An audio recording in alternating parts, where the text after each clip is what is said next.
నమస్తే welcome to Bharat today 24/7 news ముందుగా headlines అక్రమ వలసదారులపై ఉక్కుపాదం మోపుతున్న డొనాల్డ్ ట్రంప్ ప్రభుత్వం 5 లక్షల మందికి పైగా వలసదారులకు తాత్కాలిక నివాస హోదాను రద్దు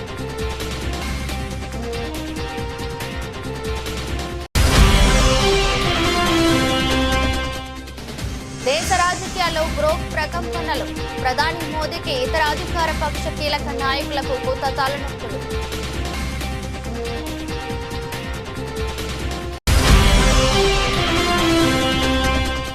మహారాష్ట్ర డిప్యూటీ సీఎం ఏక్నాథ్ షిండేపై stand up comedian Kunal Kamra skit కమ్రాపై తీవ్ర స్థాయిలో మండిపడుతున్న శివసేన నేతలు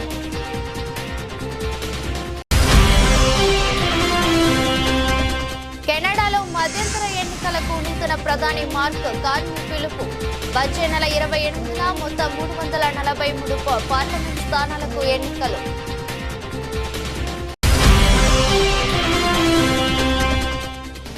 ముస్లిం మైనార్టీల వెంట కాంగ్రెస్ ప్రభుత్వం ఉంటుంది కోదాడ పట్టణంలో ఏర్పాటు చేసిన ఇఫ్తార్ విందులో మంత్రి ఉత్తమ్ కుమార్ రెడ్డి హామీ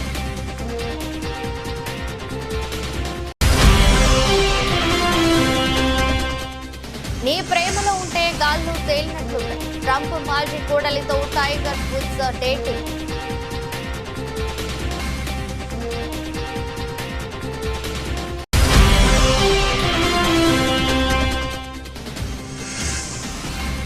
లాభాల జోష్లో పల్స్ దేశీయ స్టాక్ మార్కెట్లు విదేశీ సంస్థాగత మదుపరులు పెట్టుబడులకు ముందుకు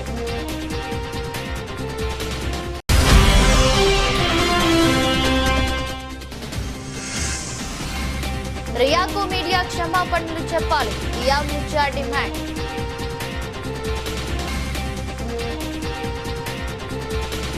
అమెరికాలో అక్రమ వలసదారులపై ఉక్కుపాదం మోపుతున్న డొనాల్డ్ ట్రంప్ ప్రభుత్వం తాజాగా తాత్కాలిక వలసదారులపై కొరడా జులిపించింది అమెరికా వ్యాప్తంగా 5 లక్షల మందికి పైగా వలసదారులకు తాత్కాలిక నివాస హోదాను రద్దు చేస్తున్నట్టు డిపార్ట్మెంట్ ఆఫ్ హోమ్ల్యాండ్ సెక్యూరిటీ ప్రకటించింది క్యూబా హైతీ నికరాగ్వా వెనిజులా దేశాల నుంచి వలస వచ్చిన లక్షల మందికి చట్టపరమైన రక్షణను రద్దు చేస్తున్నట్టు వెల్లడించింది 2022 అక్టోబర్ తర్వాత 4 దేశాల నుంచి అమెరికాకు వలస వచ్చిన దాదాపు 5.3 లక్షల మందికి ఈ ఉత్తర్వులు వర్తిస్తాయని దీంతో వారిని నెల రోజుల్లో అమెరికా నుంచి బహిష్కరిస్తామని స్పష్టం చేసింది వీరంతా అమెరికాలో నివసించేందుకు పొందిన లీగల్ స్టేటస్ ను ఏప్రిల్ 24న లేదా ఫెడరల్ రిజిస్టర్లో నోటీసులు ప్రచురించిన 30 రోజుల తర్వాత కోల్పోతారని తెలిపారు తాత్కాలికంగా అమెరికాకు వచ్చి 2 ఏళ్ల పాటు నివసించేందుకు వీలుగా అధ్యక్షుడు మానవతా దృక్పథంతో ఈ లీగల్ నోటీసును స్టేటస్ ను కల్పిస్తారు దేశ రాజకీయాల్లో గ్రోక్ ప్రకంపనలు కొనసాగుతున్నాయి ఎక్స్ కు చెందిన ఈ చాట్ బాట్ అధికార పార్టీని ఇబ్బంది పెడుతూ విపక్ష పార్టీలకు రాజకీయ అస్త్రంగా మారుతుంది 11 ఏళ్లుగా కేంద్రంలో అధికారంలో ఉండి చక్రం తిప్పుతున్న ప్రధాని మోదీకి ఇతర అధికార పక్ష కీలక నాయకులకు కొత్త తలనొప్పులు తెచ్చిపెడుతుంది టోకా అనే ఎక్స్ ఖాతా నుంచి కొన్ని రోజుల కింద వచ్చిన ఒక ప్రశ్నతో దేశంలో గ్రోక్ సంచలనాలు మొదలయ్యాయని చెబుతున్నారు తన ఖాతాను అనుసరిస్తున్న వారిలో తనలాంటి భావజాలం ఉన్న 10 మందిని ఎంపిక చేయాలని టోకా కోరారు గ్రోక్ ఆలస్యంగా సమాధానం ఇవ్వడంతో టోకా అసహనం వ్యక్తం చేస్తూ ఘాటు వ్యాఖ్యలు చేశారు దీంతో చాట్ బాట్ ఎదురుదాడి ప్రారంభించింది టోకాకు హిందీలో సమాధానం ఇచ్చే క్రమంలో కొన్ని బూతులు వాడింది దీంతో గ్రోక్ వ్యవహార శైలిపై సోషల్ మీడియాలో పెద్ద ఎత్తున చర్చ జరిగింది ఆ తర్వాత అనేక అంశాలపై వరుసగా ప్రశ్నలు గుప్పిస్తూ దానిని రెచ్చగొట్టారు వాటన్నిటికీ ఏఐ బాట్ చాట్ బాట్ నిర్మోహమాటంగా ఘాటు వ్యాఖ్యలతో సమాధానాలు ఇస్తుండటంతో ప్రశ్నల వరద పెరిగింది ఈ క్రమంలో కొందరు ప్రధాని మోదీ బీజేపీ రాహుల్ గాంధీ కాంగ్రెస్ పై అడిగిన ప్రశ్నలకు గ్రోక్ ఇచ్చిన సమాధానాలు సంచలనంగా మారాయి అప్పటి నుంచి రాజకీయ ప్రకంపనలు మొదలయ్యాయి వాస్తవానికి గ్రోక్ మొదటి నుంచి ఇలాంటి సమాధానాలు ఇస్తున్నదని నిపుణులు చెబుతున్నారు మస్ ఎవరు అని ఒకరు ప్రశ్నించగా ఎక్స్ లో అత్యధిక నకిలీ వార్తలు సృష్టించే వ్యక్తిగా అభివర్ణించింది తన సృష్టికర్త పైనే ఘాటు వ్యాఖ్యలు చేసింది మహారాష్ట్ర డిప్యూటీ సీఎం ఏక్నాథ్ షిండేపై స్టాండప్ కమెడియన్ కునాల్ కమ్రా చేసిన స్కిట్ తీవ్ర వివాదాస్పదమైంది కామెడీ షోలో షిండేను దేశద్రోహిగా పేర్కొంటూ పాట కూడా పాడారు. దీంతో మహారాజకీయాలు ఒక్కసారిగా బగ్గుమన్నాయి. కమ్రాపై శివసేన నేతలు తీవ్ర స్థాయిలో మండిపడుతున్నారు. దీంతో ఆయనపై పోలీసులు కేసు నమోదు చేశారు. కారు ప్రాంతంలోని హాబిటాట్ కామెడీ క్లబ్ లో కునాల్ కమ్రా షో జరిగింది. షోలో భాగంగా కమ్రా మహారాజకీయాల గురించి మాట్లాడారు. ముఖ్యంగా డిప్యూటీ సీఎంను ఉద్దేశిస్తూ అనుచిత వ్యాఖ్యలు చేశారు. ఆయన దేశద్రోహి అని పేర్కొన్నారు. ఇందుకు సంబంధించిన వీడియోను శివసేన ఎంపీ సంజయ్ రౌత్ ఎక్స్ లో పోస్ట్ చేస్తూ కునాల్ కా కమల్ అంటూ ఎద్దేవా చేశారు. దీంతో ఈ అంశం కాస్త వివాదాస్పదమైంది. కామెడియన్ పై శివసేన కార్యకర్తలు ఆగ్రహం వ్యక్తం చేశారు. ఈ మేరకు షో జరిగిన హోటల్ పై దాడి చేశారు. అప్రమత్తమైన పోలీసులు కొందరు శివసేన కార్యకర్తలను అదుపులోకి తీసుకున్నారు. మరోవైపు డిప్యూటీ సీఎం పై అనుచిత వ్యాఖ్యలు చేసిన కామెడియన్ పై శివసేన కార్యకర్తలు పోలీసులకు ఫిర్యాదు చేశారు. దీంతో పోలీసులు కమ్రాపై కేసు నమోదు చేశారు. తాజా పరిణామాల నేపథ్యంలో తమ క్లబ్ ను మూసివేస్తున్నట్లు హాబిటాట్ స్టూడియో ప్రకటించింది. కెనడాలో మధ్యంతర ఎన్నికలకు నూతన ప్రధాని మార్క్ కార్నీ పిలుపునిచ్చారు. వచ్చే నెల 28న మొత్తం 343 పార్లమెంట్ స్థానాలకు ఎన్నికలు నిర్వహించనున్నట్లు ప్రకటించారు. అమెరికా అధ్యక్షుడు డొనాల్డ్ ట్రంప్ కెనడాపై విధిస్తున్న సుంకాల అంశమే ఈసారి ఎన్నికల ప్రచారంలో కీలకం కానుంది. ఎన్నికల ప్రకటన వెలువడగానే ప్రధాని కార్నీతో పాటు ప్రతిపక్ష కన్జర్వేటివ్ నేత పియరే పోలివర్ ప్రచారం ప్రారంభించారు. దాదాపు 37 రోజుల పాటు ప్రచారం జరగనుంది. 9 ఏళ్ల పాటు దేశాన్ని పాలించిన జస్టిన్ ట్రుడో స్థానంలో కొత్త ప్రధానిగా ఈ నెల 14న కార్నీ బాధ్యతలు స్వీకరించిన విషయం తెలిసిందే. ట్రంప్ విధిస్తున్న సుంకాల అంశాన్ని తొలి రోజు ఎన్నికల ప్రచారంలో లేవనెత్తారు. కెనడా ఆర్థిక వ్యవస్థను చక్కదిద్దడమే తన ప్రధాన లక్ష్యమని చెప్పారు. కెనడాలో బ్యాలెట్ పేపర్ పై జస్టిన్ ట్రుడో లేకుండా ఎన్నికలు జరగడం ఇదే మొదటిసారి. దేశంలో ప్రధాన పార్టీలైన కన్జర్వేటివ్, లేబర్ పార్టీలు అధికారం కోసం హోరాహోరీ తలపడనున్నాయి. కాగా ప్రధానిని ప్రజలు నేరుగా ఎన్నుకోరు. ఎన్నికల్లో అత్యధిక సీట్లు సాధించిన పార్టీ నాయకుడు ప్రధానిగా బాధ్యతలు చేపడతారు. ముస్లిం మైనార్టీల వెంట కాంగ్రెస్ ప్రభుత్వం ఉంటుందని మంత్రి ఉత్తమ్ కుమార్ రెడ్డి అన్నారు. ఆదివారం రాత్రి కోదాడ పట్టణంలో జిల్లా minority finance committee chairman MD Jabbar ఏర్పాటు చేసిన ఇఫ్తార్ విందు ప్రారంభించి మాట్లాడారు. కాంగ్రెస్ పార్టీ సెక్యులర్ పార్టీ అని, మైనార్టీలకు కాంగ్రెస్ పార్టీ అండగా ఉంటుందన్నారు. కేంద్రంలో ఉన్న బీజేపీ పార్టీ పార్లమెంటులో వక్ఫ్ బోర్డు అమెండ్మెంట్ యాక్ట్ తేవాలని ప్రయత్నిస్తుందని, కాంగ్రెస్ ఎంపీలంతా ఈ యాక్టుకు వ్యతిరేకంగా పోరాడుతున్నారన్నారు. కర్ణాటక ప్రభుత్వంలో మాదిరిగా తెలంగాణ రాష్ట్రం సహితం ముస్లిం మైనార్టీలకు రక్షణగా ఈ యాక్ట్ అమలు కాకుండా ముఖ్యమంత్రి సంవత్సరం మంత్రులతో చర్చించి కృషి చేస్తానన్నారు. గత 2 దశాబ్దాలుగా కోదాడ, హుజూర్ నగర్ ముస్లిం మైనార్టీలతో ఎంతో ఆత్మీయత తనకు ఉందన్నారు. ఉత్తమ్ కుమార్ ఆప్కా భాయ్ అంటూ ఉర్దూలో ప్రసంగించి ఆకట్టుకున్నారు. హుజూర్ నగర్ లో షాదీఖానా, కోదాడలో ఈద్గా అభివృద్ధికి నిధులు మంజూరు చేయించానన్నారు. ముస్లిం సోదరులకు ఎటువంటి కష్టం వచ్చినా తాను అండగా ఉంటానని హామీ ఇచ్చారు. वक्फ अमेंडमेंट बिल लिया है, कांग्रेस पार्टी उसके खिलाफ है. जो सेलेक्ट पार्लियामेंट कमेटी था उसमें भी कांग्रेस के सभ्य ने मेंबर्स ने अपोज किया था. लेकिन ये जब ही अभी पार्लियामेंट में इसका ये पार्लियामेंट ये जो वक्फ अमेंडमेंट बिल को अपनी मेजॉरिटी से उसको पास कराने का कोशिश में लगे हैं केंद्र में बीजेपी सरकार. अब अभी देखना पड़ेगा जो केंद्र में बीजेपी सरकार के एलाइज है, जैसे आंध्र प्रदेश में है, जो बिहार में है, ये लोग सेक्युलरिज्म की बात करते हैं. तो भी ये वक्फ अमेंडमेंट बिल में क्या करेंगे उस पूरी देश देख रही है.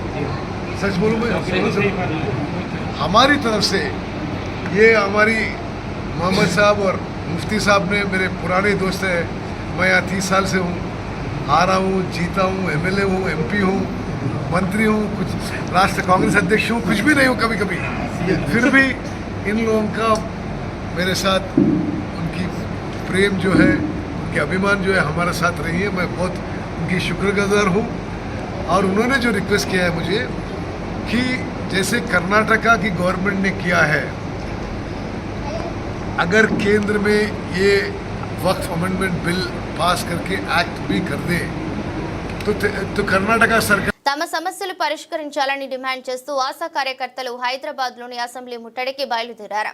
దీంతో కామారెడ్డి పట్టణ పోలీసులు కొత్త బస్టాండ్ ఆవరణలో అసెంబ్లీ ముట్టడికి బయలుదేరిన ఆశా కార్యకర్తలను అరెస్ట్ చేసి పోలీస్ స్టేషన్ కు తరలించారు.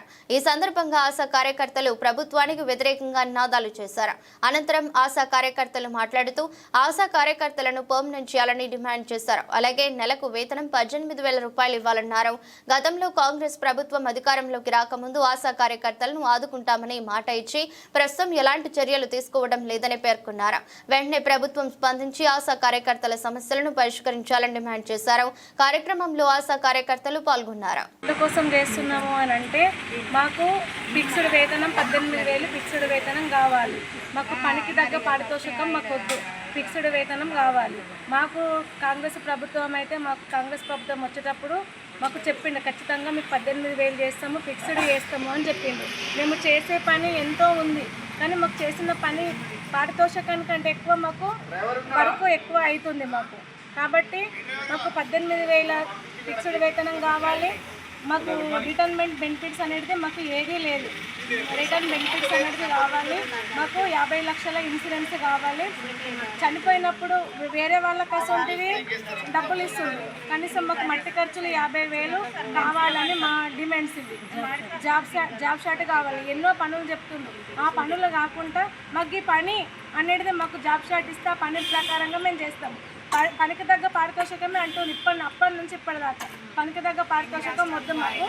ఇక ఫిక్స్డ్ వేతనం 18,000 కావాలి. ఆశా వర్కర్ల ఐక్యత, ఆశా వర్కర్ల ఐక్యత.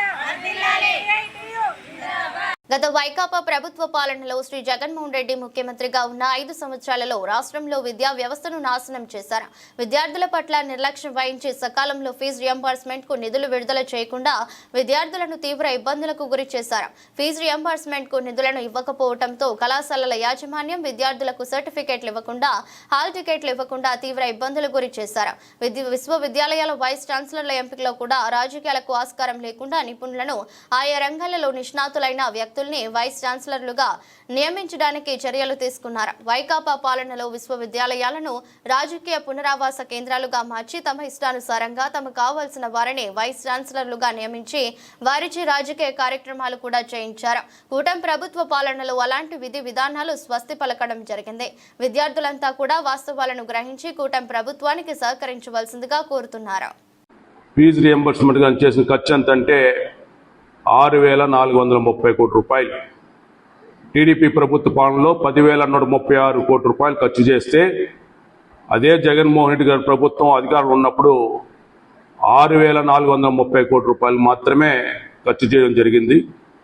అదేవిధంగా 2014-19 మధ్య టీడీపీ పాలనలో 4,923 మందిని విద్యార్థులను విదేశాలకు పంపే విధంగా ఏర్పాట్లు చేస్తే, మరి 2019-24 మధ్య జగన్మోహన్ రెడ్డి గారి ప్రభుత్వ పాలనలో కేవలం 116 మందిని మాత్రమే విదేశాలు పంపించే చర్యలు తీసుకోవడం జరిగింది. ఈ విధంగా చూసినప్పుడు జగన్మోహన్ రెడ్డి గారి ప్రభుత్వ పాలనలో విద్యార్థులను దగా చేశారు, మోసం చేశారు. ఫీజు రియంబర్స్మెంట్ బకాయిలు ఇవ్వకుండా, వారికి కావాల్సినటువంటి సౌకర్యాలు జరపకుండా వారిని నిర్లక్ష్యం చేశారు. విద్యా వ్యవస్థను భ్రష్టు పట్టించారు. ఉపాధ్యాయులను మద్యం షాపుల ముందర కాపలా కాసే పరిస్థితి కూడా తీసుకురావడం జరిగింది. ఈరోజు నారా లోకేష్ గారు వచ్చిన తర్వాత తన అన్న వైసీపీ అధినేత జగన్ పై ఏపీ కాంగ్రెస్ చీఫ్ షర్మిల మరోసారి విమర్శలు గుప్పించారు. డీలిమిటేషన్ పై జగన్ మాట్లాడకుండా మౌనంగా ఉన్నారని, ఆయన మౌనానికి అర్థం నియోజకవర్గాల పునర్విభజనపై ప్రధాని మోదీకి మద్దతు ఇవ్వడమేనా అని ఆమె ప్రశ్నించారు. జగన్ మౌనంగా ఉన్నారంటే పరోక్షంగా డీలిమిటేషన్ కు మద్దతు ఇచ్చినట్టేనని అన్నారు. డీలిమిటేషన్ వల్ల దక్షిణాది రాష్ట్రాలకు తీవ్ర అన్యాయం జరుగుతుందని చెప్పారు. ఈ విషయంలో దక్షిణాది రాష్ట్రాల పోరాటానికి ఏపీ కాంగ్రెస్ పూర్తి మద్దతు ప్రకటిస్తుందని తెలిపారు. అందరూ కలిసి ఐక్యంగా పోరాటం చేస్తేనే మోదీకి బుద్ధి వస్తుందని చెప్పారు. డీలిమిటేషన్ పై CM Chandrababu, deputy CM Pawan Kalyan మౌనం వహించడం ముమ్మాటికి రాష్ట్ర ప్రజలను మోసం చేయడమేనని విమర్శించారు. డీలిమిటేషన్ పై చంద్రబాబు, పవన్ మాట్లాడాలని డిమాండ్ చేశారు. రాజకీయాలను పక్కన పెట్టి టీడీపీకి జనసేన, వైసీపీ డీలిమిటేషన్ కు వ్యతిరేకంగా ముందుకు రావాలని కోరారు. జగన్మోహన్ రెడ్డి గారు మొన్న నేను బాలకృష్ణ గారి బిల్డింగ్ నుంచి ఆ ఐపీ అడ్రస్ నుంచి నా మీద తప్పుడు ప్రచారం జరిగింది అని కేసు పెట్టాను, కావాలంటే నా మాటల్లోనే వినండి అని జగన్మోహన్ రెడ్డి గారు చాలా ఎంటర్టైనింగ్గా ఒక వీడియో క్లిప్పుని కూడా అందరికీ చూపించడం జరిగింది. చాలా సంతోషం. కానీ జగన్మోహన్ రెడ్డి గారు, మీకు నిజంగానే చెల్లెల మీద ప్రేమ ఉండుంటే మీకు బాలకృష్ణ గారో లేక బాలకృష్ణ బిల్డింగ్ ఐపీ అడ్రస్ నుంచో మీ చెల్లెల మీద తప్పుడు ప్రచారం జరిగింది అని మీరు నమ్మింటే, మీకు తెలుసుంటే, మరి మీరు 5 సంవత్సరాలు ముఖ్యమంత్రిగా ఉన్నారు కదా, ఆ ఇష్యూ జరిగిన తర్వాత 5 సంవత్సరాలు మీరు ముఖ్యమంత్రిగా ఉండి ఏం గాడిదలు కాశారండి? ఎందుకు ఎంక్వైరీ వేయలేదు బాలకృష్ణ మీద? మీరు ఇప్పుడు చెల్లెల మీద ప్రేమ ఉన్నట్టు మీరు మాట్లాడుతున్నారే. మీకు నిజంగానే చెల్లెల మీద ప్రేమ ఉంటే ఏ ఇష్యూ అయితే బాలకృష్ణ బిల్డింగ్ నుంచి అప్పుడు జరిగిందో ప్రభాస్కు నాకు సంబంధం ఉంది అని, అదే ఇష్యూని గత 5 సంవత్సరాలలో మీ సైతాన్ సైన్యం మీ సోషల్ మీడియాలో మీరు వాడుకోలేదా? నేను ఏ రోజైతే కేసు పెట్టానో, ఇలా జరిగింది, నా మీద తప్పుడు ప్రచారం జరుగుతుంది అని ఏ రోజైతే కేసు పెట్టానో ఆ రోజే నేను ప్రభాస్ అన్న వ్యక్తిని ఇంతవరకు చూడలేదు అని చెప్పాను. ఈ రోజుటికి కూడా నాకు ప్రభాస్. హైదరాబాద్ రియల్ ఎస్టేట్ పూర్తిగా ఇబ్బంది పడుతుంది. వేణుగోపాల్ రెడ్డి అనే బిల్డర్ మార్పు కోసం కాంగ్రెస్ పార్టీకి ఓటు వేశాడు. ఆ మార్పు అతని ఆత్మహత్యకు కారణమైందని బీఆర్ఎస్ ఎమ్మెల్యే కేపీ వివేకానంద అన్నారు. అవునా అధ్యక్ష, ఈరోజు రియల్ ఎస్టేట్ గురించి తప్పకుండా చెప్పాల్సిన అవసరం ఉంది అధ్యక్ష. నేను గత అసెంబ్లీ సమావేశాల్లో కూడా నేను మంత్రి గారు కూడా చెప్పాను, సార్ మీరు తీసుకున్న నిర్ణయాలు కొన్ని నిర్ణయాలతో సరే, కొన్ని నిర్ణయాలు ఇండస్ట్రియల్గా వచ్చే పెట్టుబడులకి ఇబ్బంది ఉన్నా ఈ హైడ్రా అనే దానితో ఈ రియల్ ఎస్టేట్ పూర్తిగా ఇబ్బంది పడుతుందని చెప్పి మరి గతంలో చెప్పడం జరిగింది అధ్యక్ష. మా దగ్గర వేణుగోపాల్ రెడ్డి అనే బిల్డర్ అధ్యక్ష, వారి సిస్టర్కి గత అసెంబ్లీ ఎలక్షన్స్లో ఫోన్ చేసి మనం ఈసారి మనం కాంగ్రెస్ పార్టీకి ఓటేయాలని చెప్పేసి వాళ్ళ సిస్టర్కి చెప్తే, సిస్టర్ ఎందుకు అని వాళ్ళ బ్రదర్ని అడుగుతుంది అధ్యక్ష, బిల్డర్ని. మనం మార్పు కావాలి అని చెప్పేసి ఆయన చెప్తాడు అధ్యక్ష. వేణుగోపాల్ రెడ్డి మొన్న చనిపోయింది అధ్యక్ష, ఆత్మహత్య చేసుకున్నాడు. మేము వారింటికి నేను హరీష్ రావు గారు అందరం కలిసి వెళ్ళి అడిగినాం అధ్యక్ష. ఆమె అన్నది కొంపల్లి అధ్యక్ష, గుండ్లపోచంపల్లి, అది అందరూ కూడా తెలుసు. అడిగిన తర్వాత ఆ సోదరిమని చెప్తుంది, మా తమ్ముడు ముఖ్యమంత్రి అంటే రేవంత్ రెడ్డి గారి పేరు నమ్మకంతో మార్పు కావాలని చెప్పి నన్ను కాంగ్రెస్ పార్టీకి ఓటేయమన్నాడు. కానీ వాడి మార్పు వాని ప్రాణాన్ని తీసుకోవడం వరకు వస్తుందని చెప్పేసి మేము ఊహించలేదని చెప్పేసి తన బాధను వ్యక్తం చేసింది అధ్యక్ష. నేను ఆ స్టేట్ ఆకతాయిలు వచ్చి కిటికీ దగ్గర ఎగ్జామ్ రాస్తున్నా నన్ను బెదిరించి క్వశ్చన్ పేపర్ ఫోటో తీసుకున్నారు. నల్గొండ జిల్లాలో 10th పేపర్ లీకేజీకి సహకరించిందన్న ఆరోపణలపై కొట్టివేసిన విద్యార్థిని బల్లెం ఝాన్సీ లక్ష్మి క్వశ్చన్ పేపర్ చూపించు లేకుంటే రాయితో కొడతానని బెదిరించి క్వశ్చన్ పేపర్ ఫోటో తీసుకున్నారు. ఆ సమయంలో నాకు భయం వేసింది. నాకేం చేయాలో అర్థం కాక క్వశ్చన్ పేపర్ చూపించాను. పక్కన ఉన్నవారు కూడా ఏం కాదులే చూపించన్నారు. ఇందులో నా ప్రమేయం ఏమీ లేదు. దయచేసి నా డిబార్ను రద్దు చేయండి అని వేడుకుంటున్న విద్యార్థిని ఝాన్సీ లక్ష్మి, నేను క్లెవర్ స్టూడెంట్ని, నన్ను ఎక్కడ ఎగ్జామ్ రాపిచ్చినా నేను రాస్తాను. చూసి రాయాల్సిన అవసరం నాకు లేదు. ఎవరు చేసిన దానికి నన్ను బలి చేశారు. దయచేసి ఎగ్జామ్ రాసే అవకాశం మళ్ళీ కల్పించాలని నేను వేడుకుంటున్నా. ఎగ్జామ్ రాయకపోతే నాకు సావే శరణ్యమని అంటున్న విద్యార్థిని ఝాన్సీ లక్ష్మి. నేను కృష్ణవేణి హై స్కూల్లో అవుతున్నాను. ఎస్ఎస్ పబ్లిక్ ఎగ్జామినేషన్ కోసం నన్ను ఎస్ఎల్బిసి సెంటర్లో నాకు పడ్డది. రూమ్ నెంబర్ 8లో నియర్ విండో 5th బెంచ్ల దగ్గర నేను పడ్డాను. అక్కడ ఉన్న ఒకసేపు మేడం ఓఎంఆర్ షీట్ అని క్వశ్చన్ పేపర్ ఇచ్చిన తర్వాత ఒక అన్ఎక్స్పెక్టెడ్ వ్యక్తి వచ్చి ఆ ఫోటో తీసుకోవడం జరిగింది. అది ఆ టైంలో ఎలా జరిగిందో భయపెట్టించింది, బాగా భయపెట్టించి ఆ టైంలో నాకు ఏం చేయాలో కూడా అర్థం కాలేదు. అర్థం కాని ఫోటో తీసుకుని వెళ్ళారు. ఆ తర్వాత నేను తెలుగు ఎగ్జామ్ రాసుకుని రాగానే ఇంటికి వచ్చిన 1-2 అవర్స్ లోపల పోలీసు వాళ్ళు వచ్చారు. మాల్ ప్రాక్టీస్ చేస్తావు, అది చేస్తావు, ఇది చేస్తావు అని చాలా మాట్లాడారు. అది చేయలేదు సార్. నాకు ఆ వ్యక్తి ఎవరో కూడా నాకు తెలియదు, పర్సన్ ఎవరో కూడా తెలియదన్నా కూడా ఎంత వినకుండా నన్ను పోలీస్ స్టేషన్కి, నన్ను మా ఫాదర్ని ఎగర్కల్ పోలీస్ స్టేషన్కి కాల్లో తీసుకెళ్ళడం జరిగింది. అక్కడ చాలా క్వశ్చన్స్ అడిగారు, చాలా క్వశ్చన్స్ అడిగారు. నువ్వు నీకు తెలుసా, ఆ పర్సన్ తెలుసా అని తెలియదు సార్. ఎంత చెప్పినా వినలేదు వాళ్ళు. మళ్ళీ 9:30 దాకా నేను అక్కడనే ఉన్నాను. పోలీస్ వాళ్ళు నన్ను 9:30 దాకా నన్ను మా ఫాదర్ని కూర్చోబెట్టారు. తర్వాత ఒక 10 దాకా 10:30కి నేను మా ఇంటికి వచ్చేసాను. నేను వచ్చిన తర్వాత వాళ్ళు ఏం భరోసా ఇచ్చారంటే, మీరు ఏం కాదు, ఎగ్జామ్స్కి ఏ ప్రాబ్లం ఉండదు, మీరు అన్నీ రాసుకోవచ్చు, అన్ని ఎగ్జామ్స్ రాసుకోవచ్చు, జస్ట్ విచారణ కోసం మీరు ఇంటికి పోలీస్ స్టేషన్ తీసుకురావాలని చెప్పారు. విచారణ కోసం ఏం కాదు, ఎగ్జామ్స్ అన్నీ రాసుకోవచ్చు అని నాకు మా ఫాదర్కి భరోసా ఇచ్చి పంపించారు. వెళ్ళి మార్నింగ్ నేను హిందీ ఎగ్జామ్ రోజు వెళ్తే సెంటర్లో దిగాలి. నేను నన్ను రూమ్లోకి వెళ్ళగానే నా రూమ్ నెంబర్ పట్టుకుని నన్ను ఒక రూమ్లో తీసుకెళ్ళి నా రూమ్ నెంబర్ నన్ను డీబార్ చేసి పడేసారు. ఒక వైట్ పేపర్ మీద బలవంతంగా ఫోర్స్ఫుల్గా. నా పేరెంట్స్ లేరు, నా గడియన్ లేరు, ఎవ్వరు లేరు. అప్పుడు నాతో సంతకం పెట్టించుకున్నారు. ఆ తర్వాత నన్ను ఇంటికి వచ్చి డ్రాప్ చేశారు వాళ్ళే. ప్లీజ్ నన్ను అధికారులు, కలెక్టర్ గారు, డిఎస్పీ గారు నాకు న్యాయం చేయాలని కోరుకుంటున్నాను. భద్రాచలంలో ఏప్రిల్ 6న జరగనున్న సీతారాముల కళ్యాణానికి తెలుగు రాష్ట్రాల్లోని వివిధ ప్రాంతాల్లో భక్తి శ్రద్ధలతో గోటితో వలిచిన కోటి తలంబ్రాలను భక్తులు సమర్పిస్తున్నారు. జయశంకర్ భూపాలపల్లి జిల్లా గణపురం మండలం చెల్పూరు గ్రామానికి చెందిన భక్త రామదాసు భక్త మండలి గత 7 సంవత్సరాలుగా సీతారాముల కళ్యాణానికి కోటి తలంబ్రాలను సమర్పిస్తున్నారు. ఏడాది జరగనున్న సీతారాముల కళ్యాణానికి 8వసారి కోటి తలంబ్రాలను సమర్పించారు. భక్త రామదాసు భక్తి మండలి సంఘం అధ్యక్షుడు తిరుపతి ప్రతి ఏటా వరి ధాన్యాన్ని తీసుకువచ్చి సీతారాముల ఎదుట పూజలు నిర్వహించి వారి పొలంలో ప్రత్యేకంగా పంటను పండించి వడ్లను మహిళా భక్తులందరికీ పంపిణీ చేసి శ్రీరామ నామ స్మరణలతో కోటి తలంబ్రాలను తయారు చేపిస్తున్నారు. ఈ ఏడాది 130 కేజీల గోటితో వలసిన కోటి తలంబ్రాలను సీతారాముల కళ్యాణానికి సమర్పించారు. జయశంకర్ భూపాలపల్లి, హైదరాబాద్, వరంగల్లోని మహిళలకు వడ్లను పంపిణీ చేసి కోటి తలంబ్రాలను ఒలిపిస్తున్నట్లు తెలిపారు. ఈ రోజు సుమారు 200 మంది భక్తులు భద్రాచలం చేరుకుని రామనామ స్మరణలతో కోటి తలంబ్రాలను స్వామివారికి సమర్పించారు.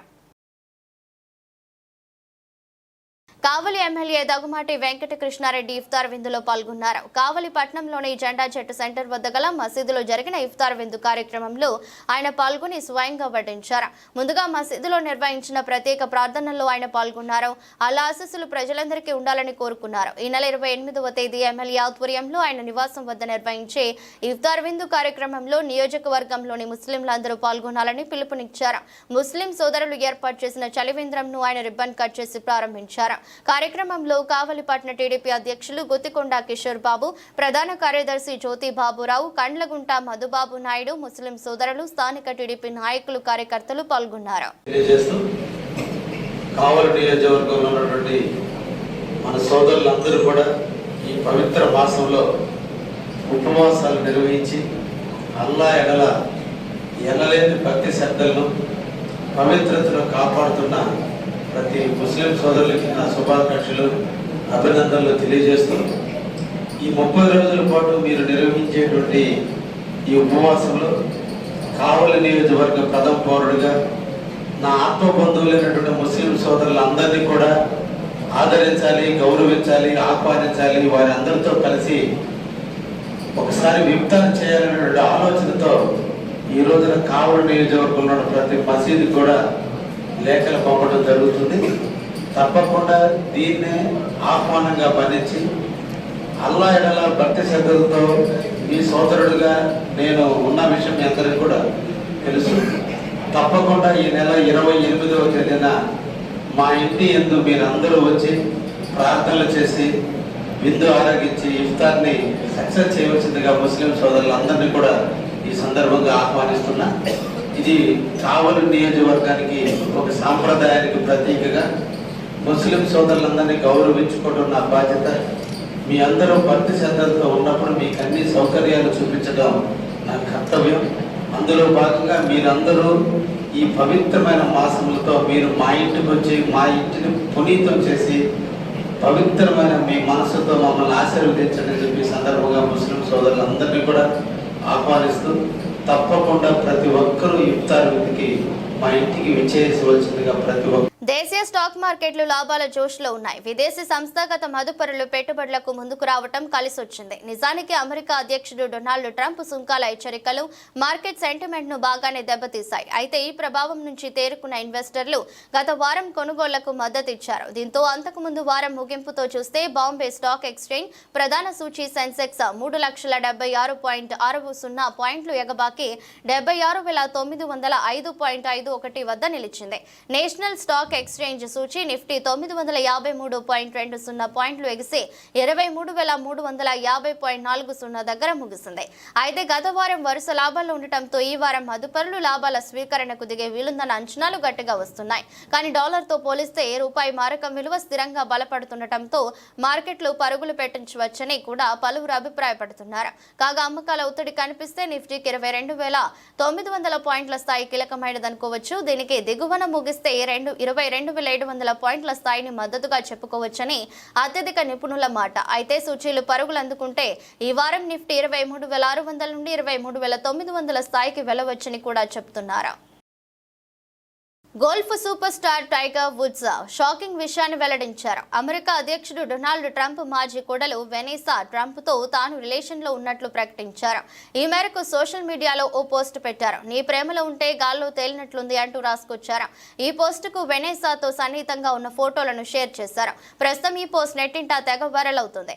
వెనీసా సైతం తన ఇన్స్టాగ్రామ్ ఖాతాలో టైగర్ వుడ్స్ తో కలిసి దిగిన ఫోటోను షేర్ చేస్తూ తమ బంధాన్ని ధృవీకరించారు. కాగా ట్రంప్ కుమారుడైన డొనాల్డ్ ట్రంప్ జూనియర్ తో 2005 నవంబర్ 12న వెనీసా వివాహం జరిగింది. ఫ్లోరిడాలోని ట్రంప్ ఎస్టేట్ మార్ ఎలాగో క్లబ్ లో వీరి వివాహం అంగరంగ వైభవంగా జరిగింది. వీరికి 5 పిల్లలు ఉన్నారు. అయితే ఇద్దరి మధ్య మనస్పర్ధలు రావడంతో 2018లో విడాకులు తీసుకున్నారు. అనంతరం ట్రంప్ జూనియర్ కు 2020లో ఫాక్స్ న్యూస్ మాజీ హోస్ట్ కింబర్లీతో నిశ్చితార్థం జరిగింది. ఇక టైగర్ వుడ్స్ గతంలో స్వీడిష్ మోడల్ ఎలిన్ నార్డ్గ్రెన్ ను వివాహం చేసుకున్నారు. అయితే 15 సార్లు మేజర్ ఛాంపియన్ గా నిలిచిన ఈ గోల్ఫర్ పలువురు మహిళలతో వివాహేతర సంబంధాలు వెలుగులోకి వచ్చాయి. దీంతో 2010లో ఎలిన్ విడాకులు తీసుకుంది. ఈ జంటకు 2 పిల్లలు ఉన్నారు. ఎలిన్ తో విడాకుల తర్వాత American skiing legend Lindsey Vonn, Erica Herman సహా హై ప్రొఫైల్ ఉన్న వారితో సహజీవనం చేశాడు. ఇప్పుడు ట్రంప్ మాజీ కోడలితో రిలేషన్ లో ఉన్నట్టు ప్రకటించాడు. బాలీవుడ్ నటుడు సుశాంత్ సింగ్ రాజ్పుత్ మరణం దేశవ్యాప్తంగా సంచలనం సృష్టించిన విషయం తెలిసిందే.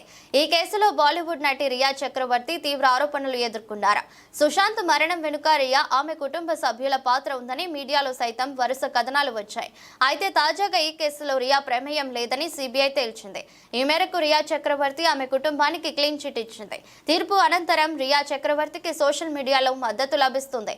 పలువురు నెటిజన్లు, ప్రముఖులు రియాకు క్షమాపణలు చెప్పాలంటూ డిమాండ్ చేస్తున్నారు.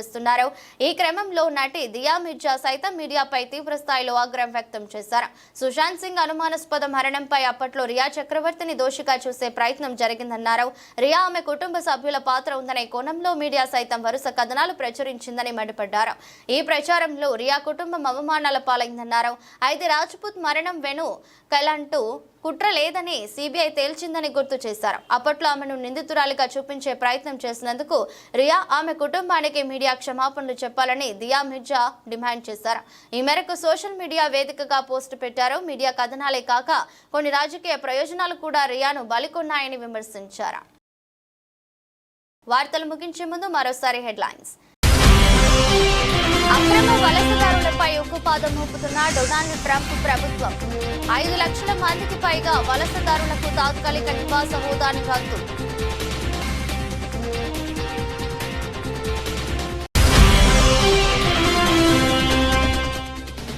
దేశ రాజకీయాల్లో గ్రోక్ ప్రకంపనలు.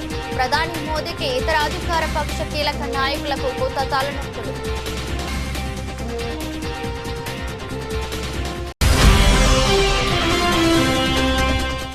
మహారాష్ట్ర డిప్యూటీ సీఎం ఏక్నాథ్ షిండేపై standard comedian Kunal Kamra skit.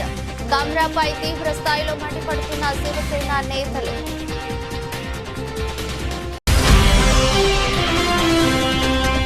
కెనడాలో మధ్యంతర ఎన్నికలకు నూతన ప్రధాని మార్క్ కార్నీ పిలుపు. వచ్చే నెల 28న మొత్తం 343 పార్లమెంట్ స్థానాలకు ఎన్నికలు.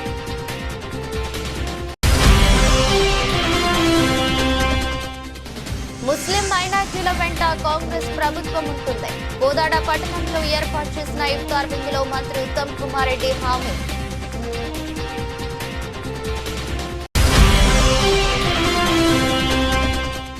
నీ ప్రేమలో ఉంటే గాల్లో తేలినట్లుంది. ట్రంప్ మాజీ కోడలితో టైగర్ వుడ్స్ డేటింగ్.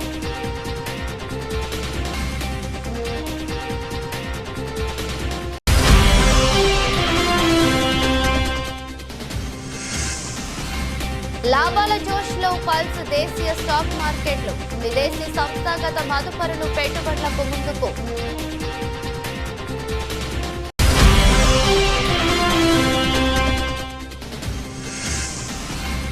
రియాకు మీడియా క్షమాపణలు చెప్పాలి. ఇయా మిర్జా డిమాండ్.